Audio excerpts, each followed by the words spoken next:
അവരൊക്കെ പതുക്കെ പഠിച്ചോളും. എന്റെ ബുദ്ധിയാണ് അവർക്ക്. Oh hello mister Shyam, how are U?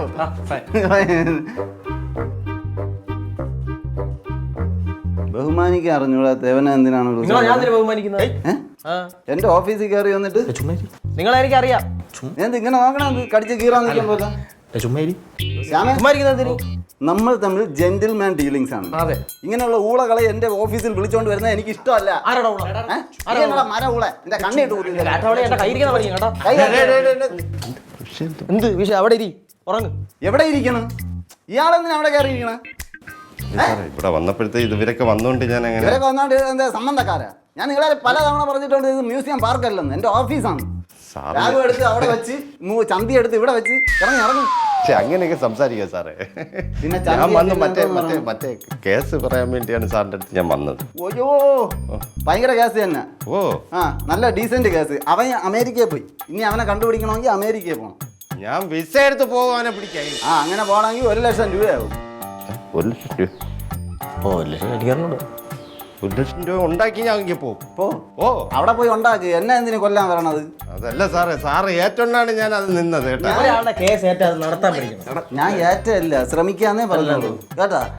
300 കുടയും കൊണ്ടുവന്നിട്ട് അല്ല അമേരിക്കയിൽ പോണ ഗ്യാസും കൊണ്ടുവരും. 300 ഗുണമാക്കി ഞാൻ അമേരിക്കയിൽ പോയി ഗ്യാസ് കണ്ടുപിടിച്ചു കൊടുക്കണമെന്ന്. ഇത് കഷ്ടം. എവനെ കണ്ടിട്ട് നീ പിടിക്കുന്നില്ല. ശ്യാം വന്ന കാര്യം പോയി. അല്ല പിന്നെ നിങ്ങളെ പിടിക്കാല്ലേ അവിടെ വന്നിരിക്കുന്നത്? ഇവിടെ പോടാ, പെണ്ണുങ്ങളെ ഡ്രസ്സ് ഇട്ട് പോനെ. അല്ല അത് മാറിപ്പോയതാണ് ഇട്ടപ്പോ. എൻ്റെ ചാച്ചിയുടെ ഫ്രാക്ക് വിട്ടുകൊണ്ട് വന്നു. ശ്യാമ പറ. ആ അത് ഞാൻ ഇപ്പോൾ വന്നതെന്ന് വെച്ചാൽ എൻ്റെ ഒരു ഫ്രണ്ടിനൊരു ജോലിയുടെ ആവശ്യമുണ്ടായിരുന്നു. ഫ്രണ്ടിന് ജോലിയോ? ആ അതെ. ജോലി എവിടെയാണ് പുള്ളിക്ക് ജോലി ഉള്ളത്? അല്ല ഇപ്പം ജോലി ഇല്ല. അപ്പോൾ ഒരു ജോലിക്ക് വേണ്ടി ഇവിടെ ജോലി കൊടുക്കണമെന്നോ? അല്ല അപ്പോൾ പുള്ളിക്കാരന് സാറിൻ്റെ അടുത്ത് അസിസ്റ്റൻ്റ് ആയിട്ട് വർക്ക് ചെയ്യണമെന്ന് ഭയങ്കര താല്പര്യം.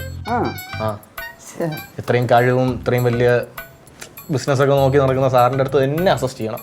ഇത്രയും നല്ല ജേർണലിസ്റ്റ് ഇല്ലെന്നാണ് പുള്ളിക്കാർ ഇടയ്ക്ക് പറഞ്ഞത്. എനിക്ക് ന്യൂ ജനറേഷൻ പിള്ളേരൊക്കെ എൻ്റെ ഫാൻസാണ്. അതെ.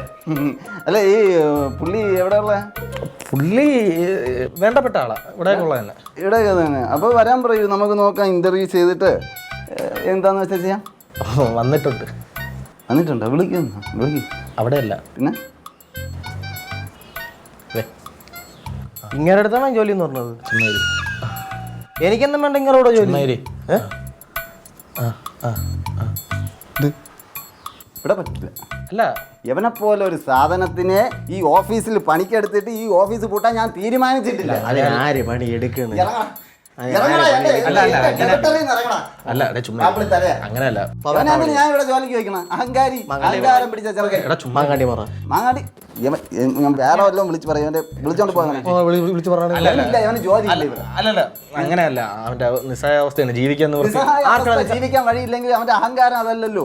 ആർക്കാണ് നിസ്സഹായാവസ്ഥ?